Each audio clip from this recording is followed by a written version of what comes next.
Hello mga miss, ito first time kong gagawa ng ganitong cake at talaga namang masasabi ko na napaka-challenging kasi nga buti sana kung square, talaga naman star pa, ang hirap niyang gawin, lagyan ng icing. Basta maliban sa bilog talaga, any shape, mas challenging siya lagyan ng icing. Tapos nga pala, binake ko yan siya na naka-shape na star talaga, ginawan ko ng paraan, DIY ko yung pan talaga niyan, 9 inches, para mag-shape siya ng star. Ayaw ko kasi mag-manual cut na ng star, kaya umiiwas na ako sa scrap cake, diba? Parang sayang din kasi kung hindi siya nakakain din. Tapos, 9 inches yung size nun, per 8 inches yung pinaka-final shape nung star na yun. Wala pang ice. Ito nga pala, pag sa mga ganitong ibang shape maliban sa bilog, mas maganda na lagyan ng icing yung gilid muna bago yung sa itaas. Mas mabilis ma-achieve yung sharp na edge niya, and mapansin nyo pati yung mga butas-butas, kailangan makinis talaga siya. Tapos, mas maganda din yung icing. I-chilled muna siguro siya mga 30 minutes. Tapos, i-whip mo ulit siya.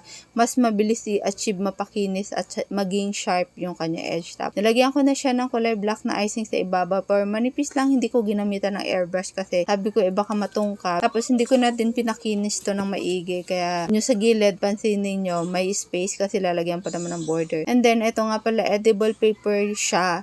Medyo mahal magpa-print ng ganito, dalawang sheets yan. Kada sheet ay nasa 200 pesos, diba? Pag naglagay kayo ng edible paper nga pala na ganyan, make sure na lapat, kaya kailangan makinis yung icing para maiwasan ba magkaroon ng air pocket kasi nagbubukol-bukol yan, kaya dapat ilapat siya na maigi.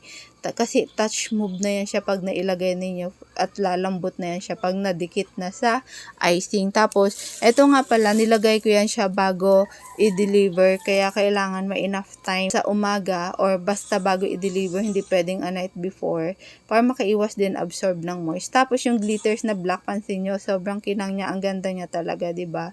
Pati itong red na border, as in pulang-pula siya. Yung sa gilid nga pala, ang ginamit ko dyan ay CM Master na black. Pag sa black, CM talaga yung ginagamit ko. Achieve yung black niya. Tapos, nilagyan ko din yan siya na red na glitter. Per konting-konti lang para lang may kinang siya. Pag sa mga ganito nga pala ribbon, nilalagyan ko yan siya ng toothpick para hindi siya matanggal sa kanyang presto. And inulit ko nga pala yung Stargirl na topper na yan. Ginamitan ko ng cutting machine, pero binawasan ko yung acetate sa likod kasi feeling ko hindi ganun kaganda kapag makapal yung kanyang acetate. Tapos, ito na yung kanyang pinaka-kinalabasan. So far, super happy naman si customer at nagandahan siya sa kinalabasan. So, yun lang. Ciao!